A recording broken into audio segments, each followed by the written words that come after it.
With the arrival of Ven Mahinda in the 3rd century BC, history revealed that many religious beliefs spread throughout our country. There are archaeological remains of inscription through which we have found that Sigiriya had been a monastery. Archaeologists have unearthed inscription dating from 2nd century BC to 1st century AD. From the 1st century AD to the period of King Kashyapa, no historical records are found. The bhikkhus who lived at Sigiriya before Kashyapa would have migrated to Pidurangala when they realized that the king was turning the rock to a harem.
The main construction period of Sigiriya is considered to be 477 AD. This is the assembly hall. It is believed that the king used to spend his evenings here. It is also believed that the king's coronation had taken place at this spot. There is no evidence to show that this rock had been cut in half, but nature seems to have helped the king in transforming it to suit his purpose. Isn't this a good example to show that if one has the will and the strength to do something, nature too will be of assistance? Kashyapa didn't rule nature. What nature gave him, he used to the fullest. Even the forest surrounding the rock was not disturbed.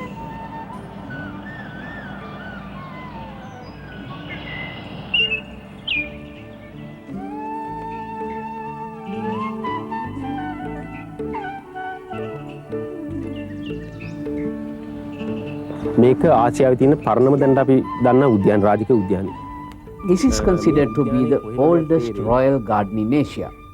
You may notice here that none of the rock formations are destroyed to construct this garden. Today, when building, we tend to destroy nature's gifts. All the constructions of Sigiriya are in harmony with the surrounding nature. No rock has been moved. Every rock has been preserved and made use of for the ponds and pleasure gardens. After killing his father, Kashyapa would have selected an isolated place like the Sigiriya rock, 40 miles away from Anuradhapura, to get away from the Buddhist frame of life.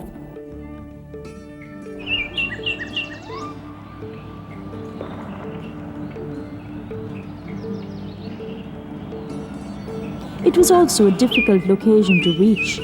He would have had a bird's eye view of the surrounding areas from his rock palace, which would have made it easy for him to rule the area.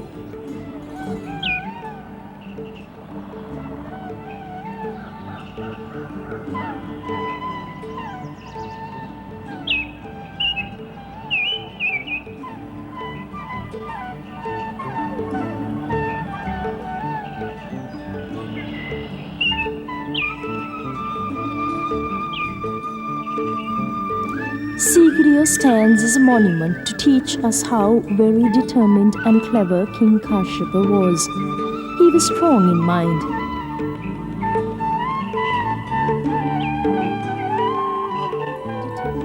Mughal, who was in exile in India, was biding his time to take back the kingship he lost to Kashyapa.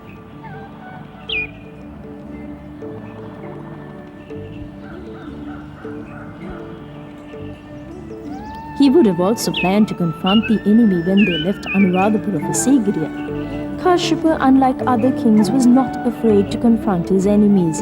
he was always in the front ranks in battles.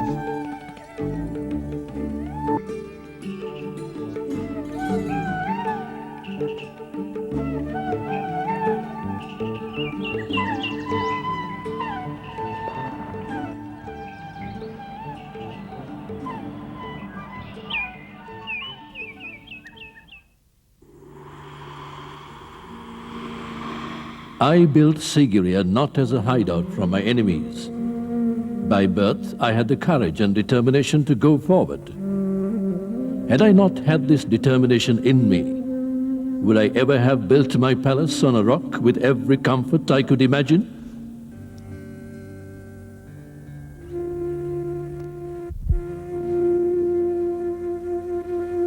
Kashyapa was strong in mind. Who would think of building a palace on bare rock 200 feet high with fountain gardens, royal gardens, summer palaces, terrace gardens, assembly halls, etc., with beautiful paintings adorning the walls, other than a man with a strong aesthetic sense and determination?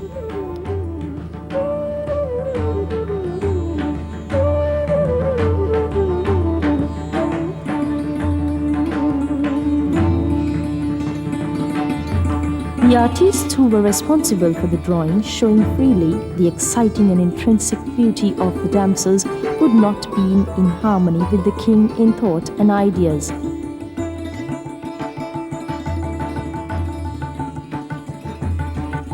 Padmavithana interpreted these pictures as Vijulata and Meghalata, meaning clouds and wind. Would he have said so to harmonize the paintings with the aesthetic thinking of the king?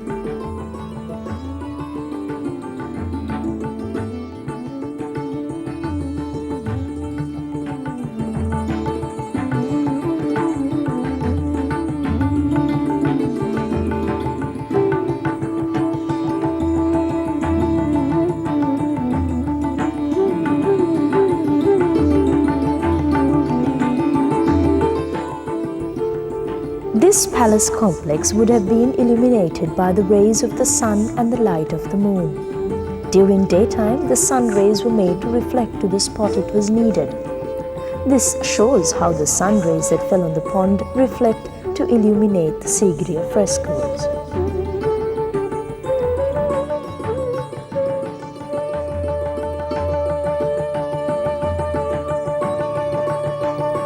Though it is believed that this backdrop of paintings had once extended in a wide band across the western face of the rock, today only 22 fragmentary surviving paintings are seen.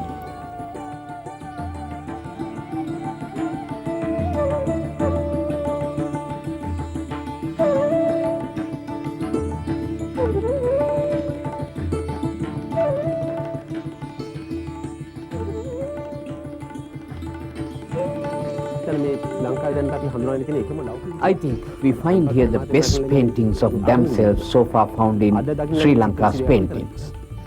Today only 22 frescoes are seen. The poems on the mirror wall reveal that there had been over 500 paintings adorning one-third of the west bank of the rock. These paintings reveal the aesthetic sense King Kashyapa had.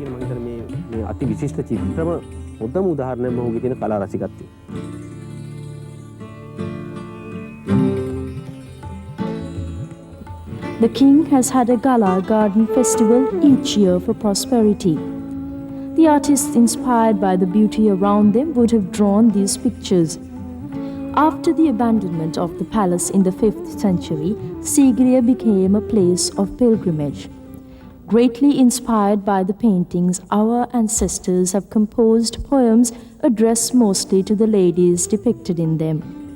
They have written them on the highly polished surface of the mirror wall just below the painting gallery. Badma ne badani siru negani Sigiri. Sunil beme tana hasmiti kala ingak palamuwa kalavan tol sebevine re siribat banin yomwe.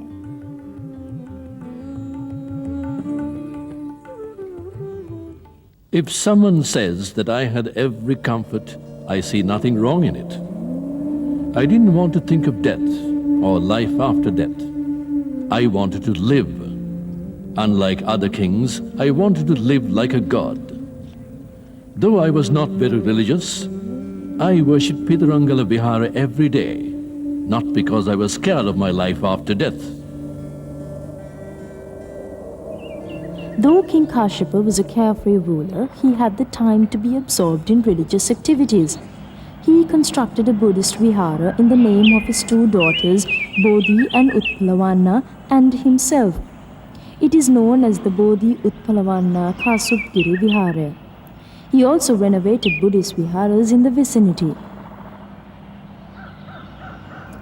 Pidurangala Vihara, which houses the world's oldest statue of the recumbent Buddha, is situated to the south of Sigiriya rock. The statue was destroyed by treasure hunters many years ago. Had Kashyapa seen it destroyed, what would he have thought?